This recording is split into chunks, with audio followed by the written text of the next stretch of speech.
Hello friends, எல்லோரும் எப்படி இருக்கீங்க? கடவுள் அருளால் ஆரோக்கியத்தோடையும் மகிழ்ச்சியோடையும் இருப்பீங்கன்னு நம்புகிறேன். நான் இன்றைக்கி நம்ம பார்க்க போகிற வ்ளாக் என்னன்னாக்கா அரிசி உப்புமா. இதற்கு தேவையான பொருட்கள் என்னன்றதை காமிக்கிறேன். இதுக்கு அரிசி, பச்சரிசி 1.5 அழகு,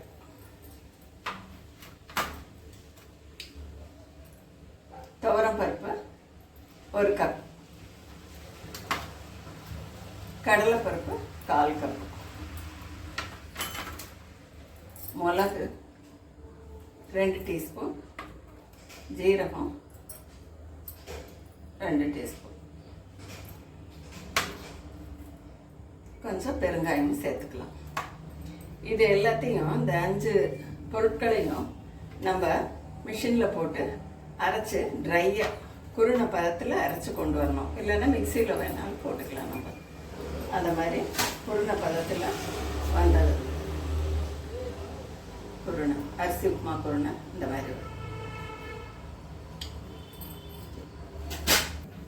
ஒரு 4 டீஸ்பூன் தேங்காய் எண்ணெய் எடுத்துக்கலாம். இல்லைன்னா கோல்டு வின்னரை எடுத்துக்கலாம், ரிஃபைண்ட் ஆயில் எடுத்துக்கலாம். தேங்காய் எண்ணெய் போட்டால் நல்லா வாசனையாக இருக்கும். அதுக்காக வேண்டி அதில் நம்ம வானலி காஞ்சதும் கடுகு, கடலைப்பருப்பு போட்டுட்டு அதுக்கப்புறம் இந்த வெஜிடபிள்ஸ் எல்லாம் கட் பண்ணி வச்சுருக்குறோம்.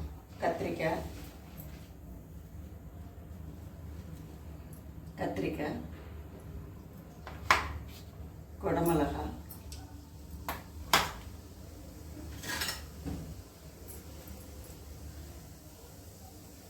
இஞ்சி, பச்சை மிளகாய்,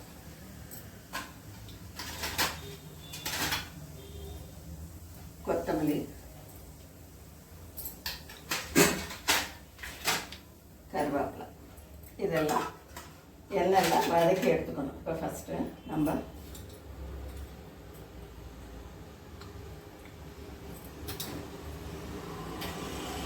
நாலு டீஸ்பூன் தேங்காய் எண்ணெய் எடுத்துருக்கோம். எண்ணெய் காஞ்சதும் கடுகு, உளுத்தம்பருப்பு, கடலைப்பருப்பு,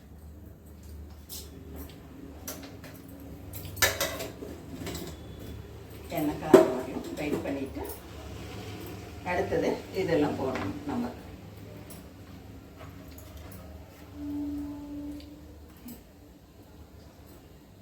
இப்போ இது நல்ல எளிமையாக செய்யலாம். டக்குன்னு மிக்சியில் நம்ம அரைச்சி வச்சுருந்தா, இப்போ முதலே அரைச்சி வச்சுருந்தா வந்ததும் டக்குன்னு பண்ணி முடிச்சிடலாம். ஒரு 5 நிமிஷத்தில் ஆகக்கூடிய டிஃபன். இது மார்னிங் பிரேக்ஃபாஸ்ட்டுக்கும் யூஸ் பண்ணலாம், நைட்டு டிஃபனுக்கு யூஸ் பண்ணலாம். அந்த காலத்துலலாம் அரிசி உப்புமா தான் நிறைய வீடுகளில் உபயோகப்படுத்திட்டு இருந்தாங்க. அப்போ அரைக்கிறது ரொம்ப கஷ்டமாக இருந்தது. இப்போ மாதிரி கிரைண்டர்லாம் இல்லை. அப்போ எல்லாருமே அரிசி உப்புமா தான் நிறைய வீடுகளில் பயன்பாட்டில் இருந்தது. ஓகே, இப்போ எண்ணெய் காஞ்சதில் கடுகு போட்டுக்கிறோம், கடலைப்பருப்பு போட்டுக்கிறோம். அடுத்தது கழுவி க்ளீன் பண்ண கத்திரிக்காய்,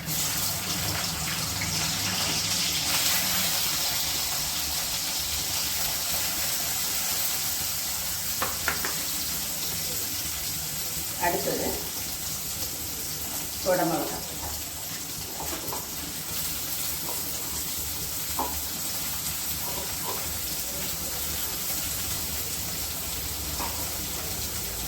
நல்லா வதக்கிட்டு கடைசியில்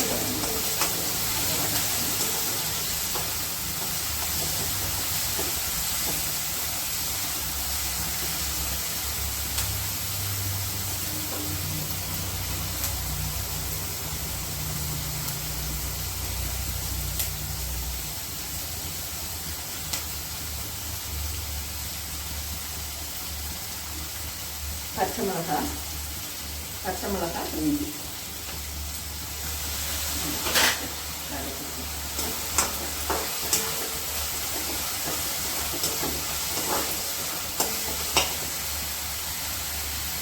எது பண்ணாலுமே கொஞ்சம் காய்கறிகளை சேர்த்து உப்புமாவாக இருந்தாலும் சரி, எந்த வித சமையலையும் காய்கறிகள் கொஞ்சம் ஆட் பண்ணி நம்ம செய்கிறப்ப நமக்கு அதிக அளவு சத்து உடம்புக்கு கிடைக்கும். அடுத்தது கருவேப்பிலை,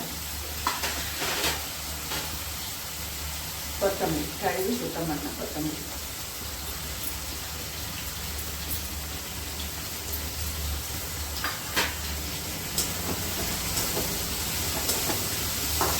எல்லாத்தையும் நல்லா வதக்கணும்.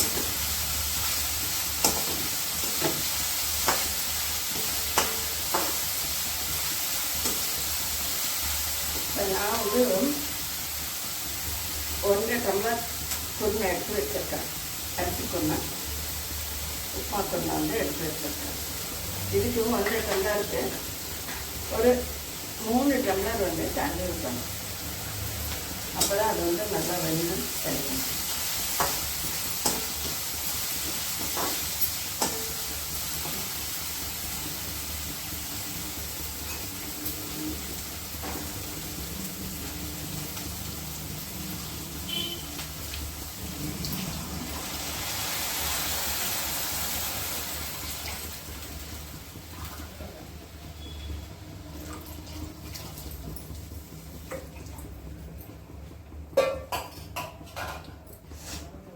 கொஞ்சம் உப்பு சேர்க்கலாம்.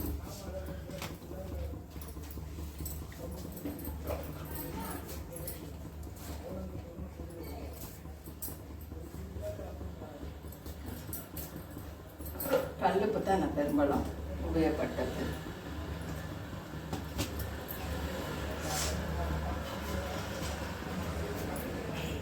நல்லா கொதிச்சு வந்தது. இது அந்த அரிசி உப்புமாவோட நம்ம சைட் டிஷ்ஷாக தேங்காய் சட்னி சேர்த்துக்கலாம். அதே போல் சாம்பார் பண்ணோம்னா சாம்பார் யூஸ் பண்ணி தொட்டுக்க வச்சுக்கலாம். தக்காளி சட்னி பண்ணலாம். எது வேணாலும் இதுக்கு சூட்டலாம். அந்த மாதிரி ஒரு ஐட்டம். இல்லைன்னா தயிர் வச்சு சாப்பிட்லாம்.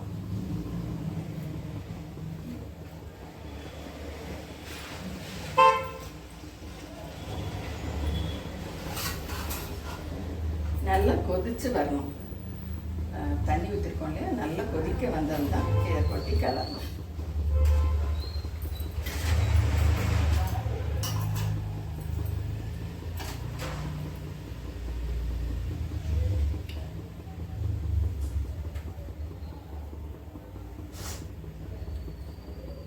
இதில் எல்லாமே கார்போஹைட்ரேட் இருக்கு. டால் சேர்க்கறதுனால நமக்கு துவரம்பருப்பு, கடலைப்பருப்பெல்லாம் சேர்க்கறதுனால ப்ரோட்டீன் இருக்கு. அதுக்கப்புறம் ஜீரகம், மிளகு அதெல்லாம் நம்ம குடலுடைய ஜீரண சக்தியை அதிகப்படுத்தும். அப்புறம் வெஜிடபிள்ஸ் ஆஸ் யூஷுவல். வெஜிடபிளில் கத்திரிக்காயெல்லாம் மூளைக்கு அவ்வளோ நல்லது. பிளட்டு சர்க்குலேஷன் எல்லா வித சத்தும் அதில் அடங்கியிருக்கு. கருவேப்பிலை, கொத்தமல்லி, அதே போல் வைட்டமின் சி அடங்கியிருக்கு. பச்சை மிளகா, குடமிளகாலையும் வைட்டமின் சி இந்த மாதிரி பார்த்து சேர்க்கணும். இப்போ நல்லா கொதி வந்துடுச்சு. வானிலையில் நல்லா கொதி வந்துடுச்சு. இப்போ உப்புமா குருணை கொட்டி கிளறணும்.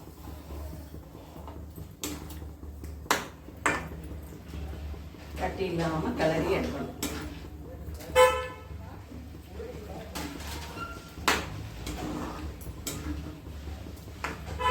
டம்ளர் உப்புமா குருணைக்கு நம்ம 3 டம்ளர் தண்ணி சேர்த்துக்கலாம். இப்போ கொஞ்சம் பெருங்காயம் சேர்க்கணும்.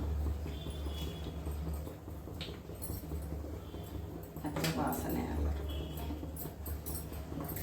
இதில் வெங்காயம் சேர்க்கக்கூடாது. வெங்காயம் சேர்த்தோன்னா அந்த அரிசி உப்புமாவுடைய டேஸ்ட்டு போயிடும்.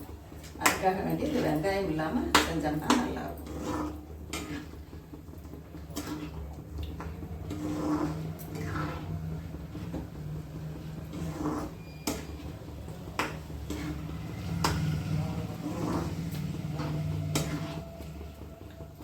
நல்லா கட்டி இல்லாமல் கிளறணும்.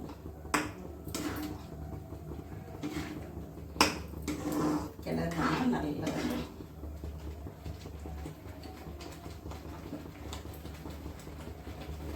ரெண்டு நிமிஷம் மூடி வச்சோன்னா 2 நிமிஷம் மூடி வைக்கணும். மூடிட்டு தண்ணி பூரா இழுத்து அப்சர்வ் பண்ணிக்கும். நமக்கு டக்குன்னு ஆகிடும்.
இது மேலே நம்ம வந்து நிலக்கடலை போடலாம்.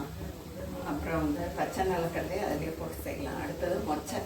இப்போ மொச்சை சீசன், மொச்சை பயிர் சீசன் இருக்குது. அதனால் இந்த மொச்சையை வாங்கி வேக வச்சுட்டு, இல்லைன்னா இதில் தாளிக்கப்பே மொச்சையும் போட்டுட்டு நம்ம செஞ்சோம்னா அதுவும் ரொம்ப டேஸ்ட்டாக இருக்கும். ரெடி ஆயிடுச்சு.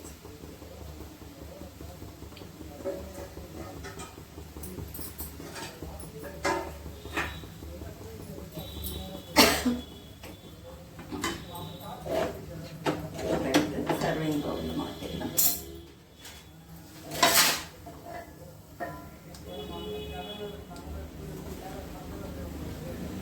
கொஞ்சம் ஆற வச்சு சாப்பிட்டா நல்லா குழப்பலான்னு இருக்கும்.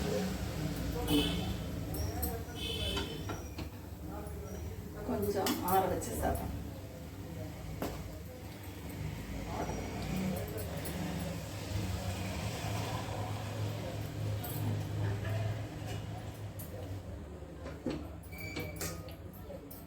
இப்போ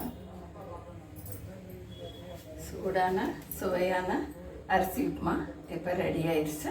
இது கொஞ்சம் ஆறுனதும் சாப்பிட்டோம்னா நல்லா பொலப்பலான்னு இருக்கும். நல்லா.